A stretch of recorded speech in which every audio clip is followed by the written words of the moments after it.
What will the Toronto Raptors do? It seems like the burning question amongst Raptors fans. Which direction will this team choose? Does their latest coaching hire indicate or hint at anything? Who will they draft? There is a lot of uncertainty. Everyone seems to be on edge, but truthfully, there's a range of outcomes that can happen this summer for the Raptors. Outcomes that range from likely to very unlikely. And it all starts with the NBA draft. There's been tons of rumors circulating. Maybe they move up. Do they acquire another pick? Do they dangle one of their star forwards? How the Raptors approach the rest of this offseason depends on draft night and the actions, or lack of actions, they take. So let's assess their draft day options while doing our best Kevin Costner impression. Let's start with the most likely outcome, which is they do nothing. The Raptors are an organization that pride themselves on patience, thinking outside of the box, zigging when other teams zag, and oh, did I mention patience? That's why the most likely outcome is that they don't do anything on draft night, outside of drafting a prospect with the 13th overall pick. It could be Grady Dick, Kaysen Wallace, Bilal Coulibaly, Keontae George, Kobe Buffkin, Jalen Hood-Schifino, or anyone in the area of the draft that is practically wide open.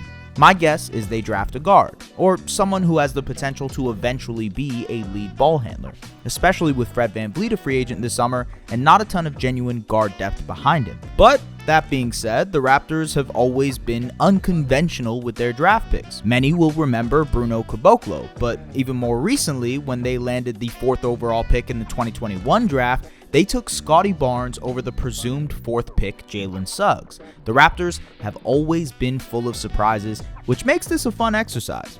And it also leads me to my other likely scenario on draft night.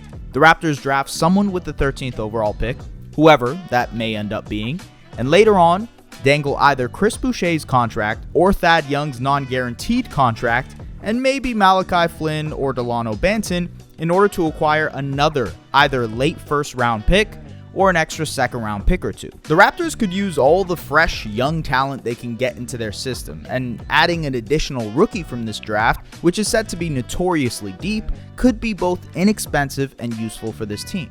Outside of Scottie Barnes, OG Anunoby, and Precious Achiuwa, this team doesn't have a lot of long-term, youthful talent to develop with tons of upside. Even depending on how you feel about Banton or Flynn, they still need to tap into more. And with the Raptors hiring Darko Rajakovic, development is going to be at the forefront of their decision making. Plus, they've already worked out players who are expected to go in the late 20s and early 30s of the draft, which means they are reassessing or at least assessing their options. Alright, onto a draft outcome that I deem not likely, but possible. This is the one the Raptors fans have been talking about ad nauseum, trading up in the draft. With Pascal Siakam entering the final year of his contract, there is a chance the Raptors look to use the two-time All-NBA player to move up in the draft, whether that be with the Hornets, Blazers, or Rockets. Now, the Hornets are unlikely to take any offers for the second pick unless they get a massive return, so that's unlikely. But there is a chance that the Blazers, who want to continue to build around Damian Lillard, look at Siakam as the perfect complementary wing piece for Dame time. And in turn, they trade the 3rd pick and Anthony Simons to the Raptors in exchange for Siakam, while the Raptors keep their 13th pick.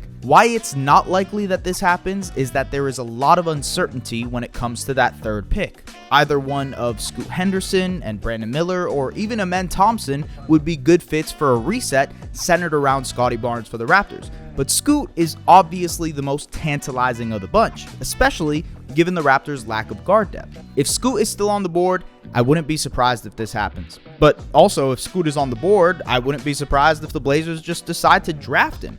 That being said, it's still unlikely because the Raptors have been risk-averse in the past, and if they're only in love with Henderson and he's not there, I doubt they pull the trigger on this. Which leads me to an even more unlikely trade-up scenario. The Raptors decide to trade up for number 4 instead of into the top 3, which means that they really love one of Cam Whitmore or Amen Thompson. A deal centered around the 4th pick, Jabari Smith, and Kevin Porter Jr.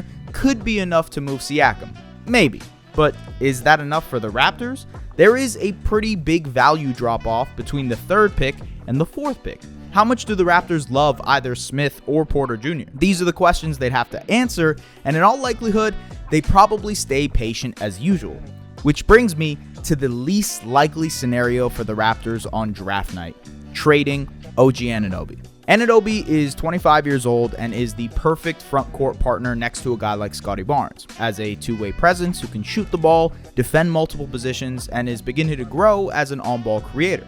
Anunoby is also eligible for an extension this offseason, but it's much more likely that they keep him around given his age and proximity to Barnes. That being said, there has been rumors in the past of Anunoby's dissatisfaction with his role in Toronto, so maybe the Raptors use this young, highly valuable wing player to get other young players around their existing core and address their depth issues this way. Is the 7th pick, Andrew Nembhard, and the 26th and 29th pick enough to get Anunoby to the Pacers? OG spent his time in college in Indiana, so he might be more inclined to stay there with a young team that could give him an expanded role. How about Utah for the 9th pick, Colin Sexton, and pick number 16? Or Orlando for the 6th and the 11th pick, and Cole Anthony or someone else? These are just trade ideas, but in all likelihood, ones that are not very likely to happen because of how much the Raptors value Anunoby. I'm sure there are more unlikely scenarios that can happen, but as far as the likeliest, these are the options they have and the routes they might take. Some of the routes are more likely than others, and most of them have broad implications for the rest of the summer for the Raptors. If they stick to their guns and keep their pick, it might indicate that they're just going to run things back and re-sign all their guys. If they shake things up in a major way by trading one of Siakam or OG, it could mean they're headed in a completely different direction altogether. Regardless, draft night is where it all begins, and it will be a crucial and monumentous one for the Raptors, because they have to nail it. Thanks for watching this video. If you liked it, hit that subscribe button and follow us on social media.